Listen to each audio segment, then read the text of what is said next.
Goeiemôre geliefdes. Dit is baie lekker om u elkeen vanoggend hier te sien en hier saam te hê in die teenwoordigheid van die Here en as gemeenskap van gelowiges bymekaar. My gebed is werklik waar dat elkeen van ons vanoggend die Here sal hoor en sien, dat die Here hier in sy kerk by ons teenwoordig sal wees en dat hy met ons sal maak wat nodig is om te gebeur. Geliefdes, kom ons bid saam. Here, deur u woord word u aan ons geopenbaar en deur u woord alleen bly ons vas staan. U woord lei ons op die regte pad. Deur u woord roep ons hulpgebede.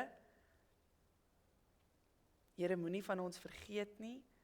Neem ons harte, ons vlees, ons gees, Here, in u hande en kom vul ons. Kom vul ons lewe, kom vul hierdie ruimte, sodat ons weet dit gaan oor u. Dankie Here vir hierdie oomblik en ons saam wees. Mag u nou seën wat hier gaan gebeur. Amen.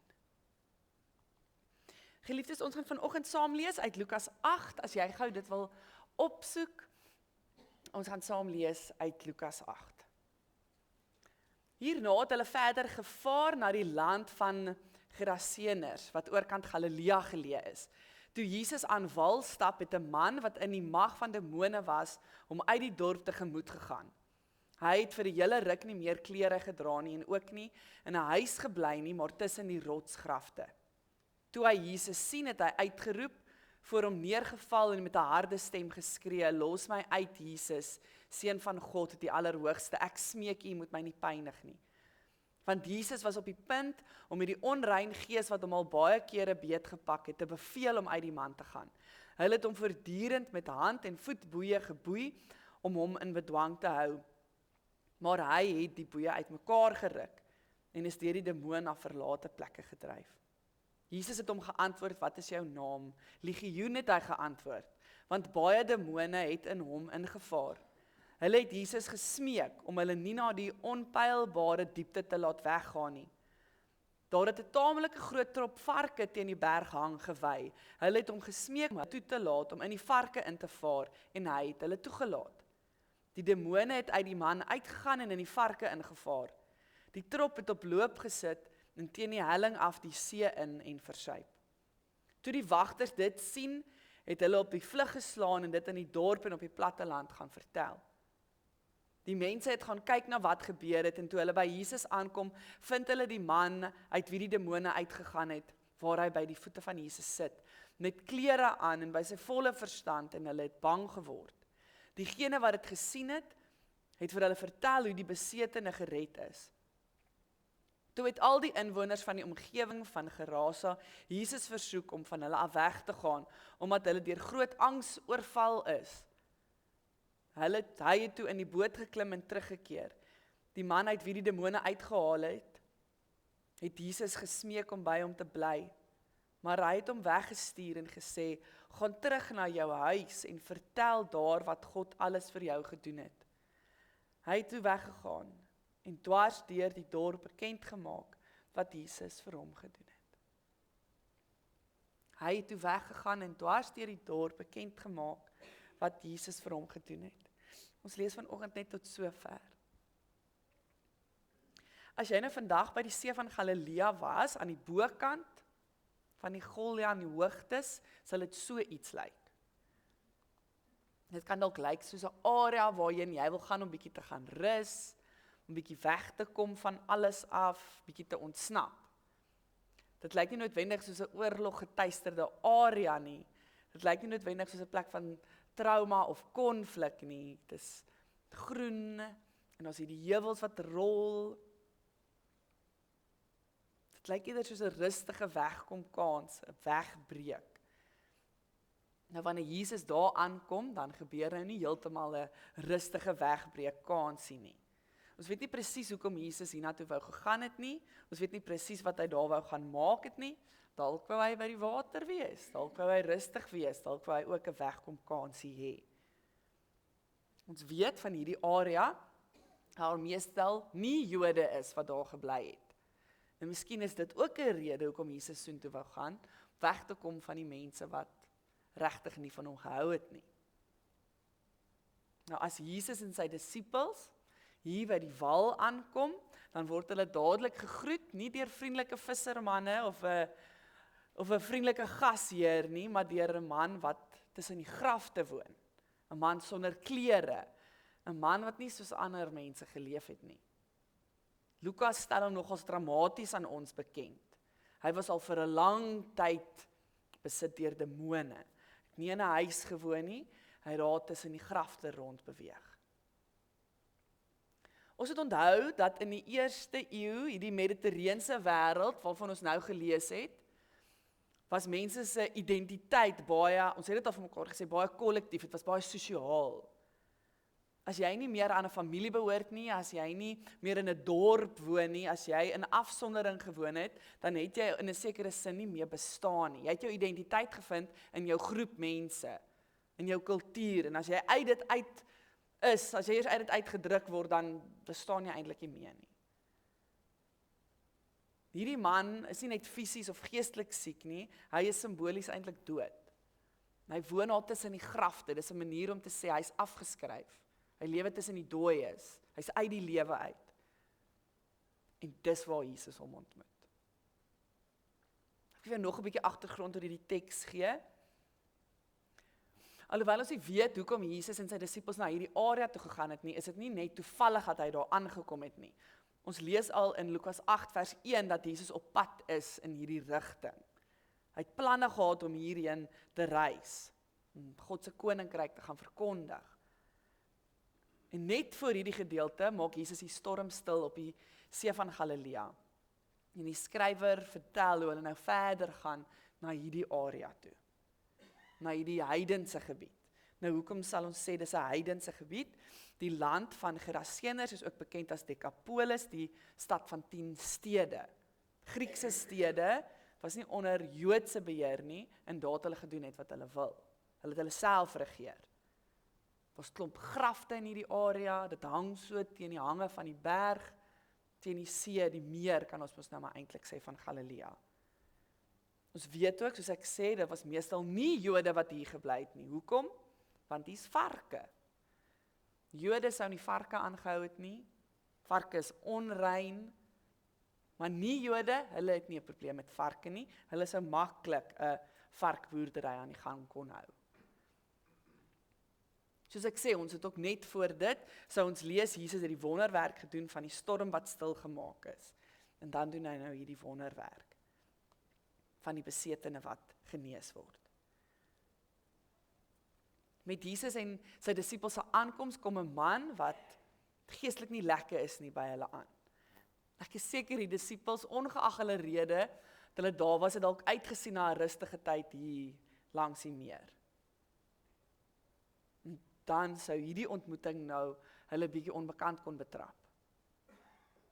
Ek lees iemand sê, dis opvallend, ironies, dat die booste geeste, die eerste ouens is wat erken waartoe Jesus in staat is. Die bose geeste soebat Jesus om hulle nie terug te stuur na die onderaardse dieptes toe nie. Let op, dis dan nie Jesus wat die geeste in die varke instuur nie, dis die bose se versoek om in die varke in te gaan en Jesus doen dit. En daar versuip hulle in die see. Die man wat hulle ontmoet, noem homself Legio en dit dui op baie. Navorsers meen die man het dalk 'n idee gehad van die Romeinse legioen soldate, ongeveer 6000 soldate, en dis wat in hom aangegaan het, en dis wat hy ervaar het, en dis wat hy homself eintlik noem. Dis hoe hy homself voorstel. Volgens baie was dit eintlik sy noemnaam, dis gepas oor hierdie baie geeste wat hy in hom ervaar. Die beeld van 'n legioen bose geeste het 'n simbool geword vir die onderdrukking en die ontwrigting wat veroorsaak is deur die Romeinse weermag en die besetting van die land. Verder sien ons hierdie man leef in afsondering tussen die grafte. Hy het nie klere gedra nie. Ons lees hy's sterk, hy's gewelddadig, handboeie, voetboeie kon hom nie eers bind nie. Die res van die mense sien hom as 'n las. Hulle het geen belangstelling in hom getoon nie. Hulle was bang vir hulle veiligheid. Hulle telke male hom probeer boei. Nou wat natuurlik interessant is, dat alhoewel die bose geeste die man beheer, hulle in die teenwoordigheid van Jesus sidder. Hulle het geweet Jesus is magtiger as hulle. En daarom is hulle pleidooi om hom nie te pynig nie, hulle nie terug te stuur na die onderaarde toe nie, maar eerder in die varke te laat ingaan. Nou geliefdes, ongeag wat ons vandag dink oor bose geeste, lees ek iemand skryf, ons moet verstaan dat in die tyd wat hierdie verhaal geskryf is, bose geeste vir mense 'n absolute werklikheid en waarheid was. Wanneer Jesus voor hierdie man kalm kom staan, kalm soos net hy kalm kan wees voor wind en golwe, is dit 'n absolute autoriteit waarmee hy na vore kom as hy daar staan.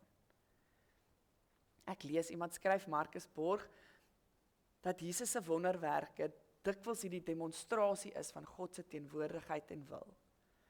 Jesus het die koninkryk van God hier kom verkondig en demonstreer. Wat ons hier sien is Jesus wat in God se mag kom optree, openbaar vir almal om te sien, om die mag oor alles, selfs bose geeste te kom wys. Om die mag oor iemand wat geïsoleerd is, iemand wat vergete is, iemand wat onsigbaar is, te kom wys. Jesus bring nie net genesing nie, hy bring nuwe sin, nuwe identiteit en nuwe roeping. Hy maak hom gesond ook, maar daar is baie meer aan die gang in hierdie teks as net dit. Nadat Jesus hom genees het, het hy by Jesus se voete gaan sit, heeltemal by sy volle verstand. En hy het vir Jesus gevra of hy nie maar net by hom kan bly nie. Kan ek nie soos die disippels saam met u gaan nie? En Jesus het hom weggestuur en gesê, gaan nou terug na jou huis toe en gaan vertel van alles wat God vir jou gedoen het. Kom ons wees eerlik met mekaar, geliefdes, 'n baie kontroversiële gedeelte. En as dit nie die leesroosterteks was nie, het ek dit 10-1 nie gepreek nie. Natuurlik, 'n gedeelte waar mense baie opinies kan hê. Natuurlik 'n gedeelte waarvan mens dalk eerder net sou wou wegbly, want wat sê jy nou eintlik oor hierdie gedeelte? Gaan ons gesels oor Jesus wat duiwels uitdryf en bose geeste beheer? Gaan ons dit op die tafel sit of nie? En as ons doen, wat beteken dit vir vandag? En ons het nou probeer om in gedagte te hou die tyd waarin hierdie teks afspeel. En ek wil weer sê, vir die tyd waarin die mense van hierdie teks geleef het, was al baie dinge wat hulle nie kon verduidelik nie. Daar was baie min navorsing wat mense sou kon help om te verstaan hoe virusse en bakterieë en siektes aan 'n mens se lyf sou werk. En daarom is baie siektes en baie ongesteldhede toegeskryf aan mense se eie sondes, aan mense se eie onvermoë, aan mense se foute, eerder as om dit aan biologie of siektes toe te skryf. Verder moet ons onthou dat mense aan erge sosiale vrees geleef het. Hulle het onder erge sosiale druk geleef. Daar was nie altyd kos nie, daar was nie genoeg lewensmiddele nie, daar was nie medisyne nie, daar was nie werk nie, vrouens en kinders het meestal nie 'n stem gehad nie. As jy eers uit die samelewing uitgedruk is dit so moeilik om terug te kom. So as jy eers uit die samelewing uit is en hoop verloor het om ooit weer terug te kom, dan, geliefdes, doen en sê jy eintlik net wat jy wil. Jy dra wat jy wil, jy leef soos wat jy wil, jy bly waar jy wil, want jy is eintlik untouchable. En dan kan dit werklik waar lyk asof bose geeste beheer het oor jou lewe. As ons dit verstaan in hierdie agtergrond, in hierdie konteks, dan sien ons voor wat se uitdagings kom staan Jesus.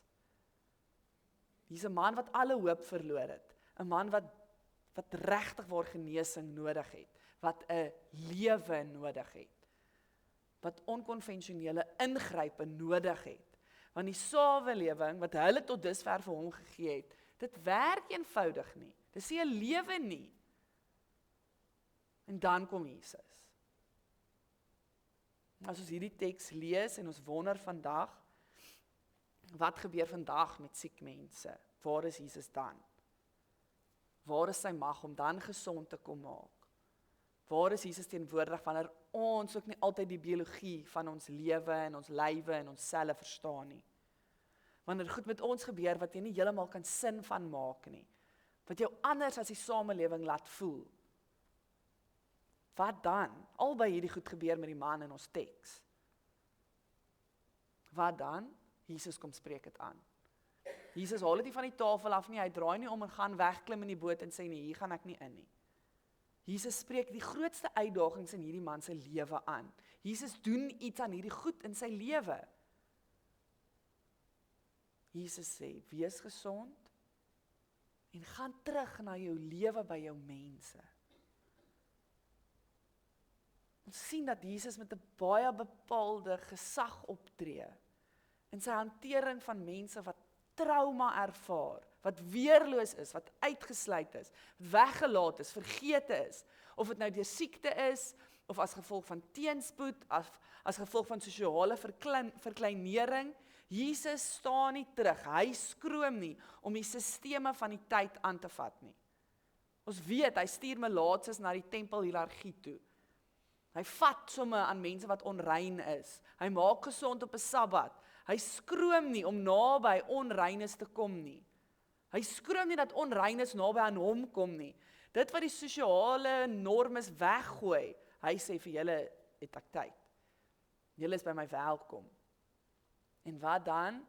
Hy maak hulle so gesond dat hulle kan teruggaan na hulle vorige lewens toe. En waar kom hierdie gesag vandaan? Natuurlik van God af. Volgens Jesus was God 'n barmhartige God wat insluit, 'n heilige God wat nie uitsluit nie. Juist daarom was sy groep mense naby om die gemarginaliseerdes. Julle by my is julle welkom. Enige een kan kom en 'n hawe van geborgenheid en aanvaarding vind. Dis wat Jesus se volgelinge ervaar. Mense wat geheel en al gesond gemaak word. En dan as jy gesond gemaak word, wat moet jy dan doen? Gaan vertel. Kom siekes, kom na my toe, maar gaan vertel dan. Moenie hier bly nie, gaan deel dit met die wêreld. Geliefdes, wanneer mense siek is, wanneer mense uitgeskuif word, wanneer mense bang is, dan is Jesus daar. Dan doen Jesus iets aan dit. Hierdie verhaal is een van konfrontasie en chaos en orde. Dis 'n verhaal van lewe en dood, van isolasie, van gemeenskap, maar nog meer, hierdie is 'n verhaal van oorwinning. Want Jesus is teenwoordig. Nie net in die storm op die see nie, maar ook in die storm van mense se lewens. Hy's teenwoordig en daar waar mense bang is, as gevolg van al hierdie goed wat gebeur, siekte en onderdrukking en uitbuiting en onregverdigheid en sosiale wanbalans, in daai vrese van die lewe is Jesus teenwoordig en sy teenwoordigheid bring vrede. Sy stem bring rus.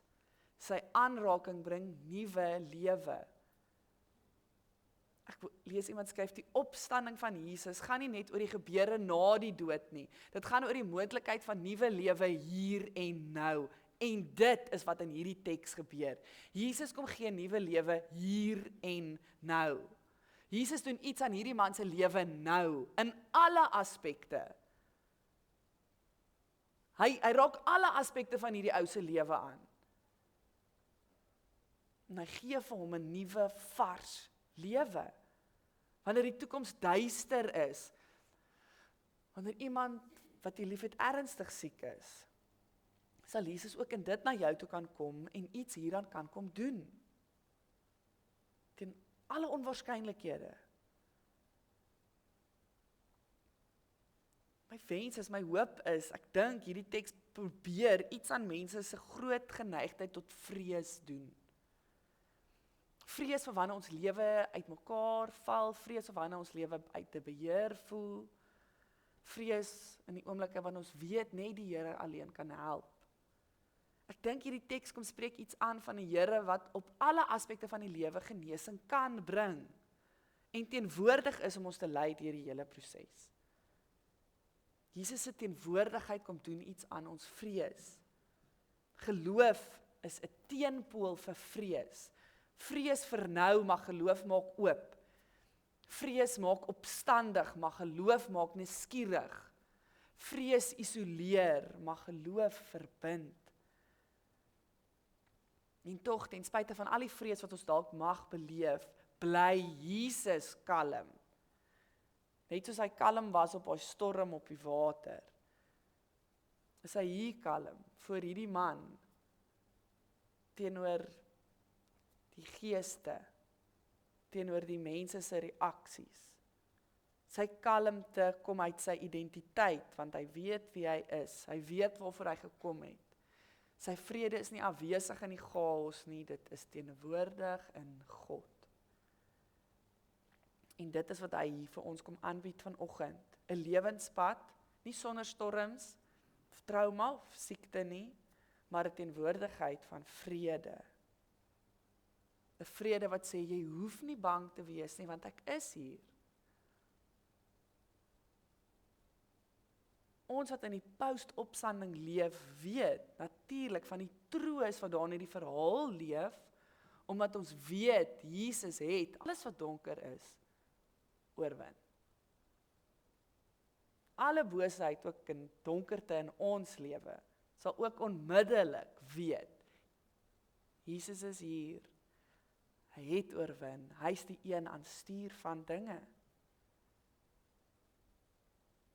Mag dit ons daaglikse troos wees, wanneer ons twyfel in sy teenwoordigheid, in die lewe hierna, in die lewe hier en nou. Moenie bang wees nie, is die refrein van die evangelie. Van Genesis tot Openbaring, moenie bang wees nie. Een van die mees herhaalde sinne van God, van Jesus. In hierdie verhaal sê Jesus dit nie eksplisiet nie, maar alles in sy optrede spreek hierdie woorde uit. Moenie bang wees nie, ek is hier. En as jy dit ervaar, en as jy dit beleef, en as dit iets aan jou lewe doen, gaan vertel dit, gaan deel dit. Gaan dan huis toe en wys dit vir mense. Deel dit wat God in jou lewe doen met die mense om jou. Deel hoe God in jou is en in jou werk met die mense om jou. Wat ook al jy doen. Mag ons dit en vandag en môre werklik elkeen beleef en ervaar. En glo. En mag dit ons innerlik versterk en verander.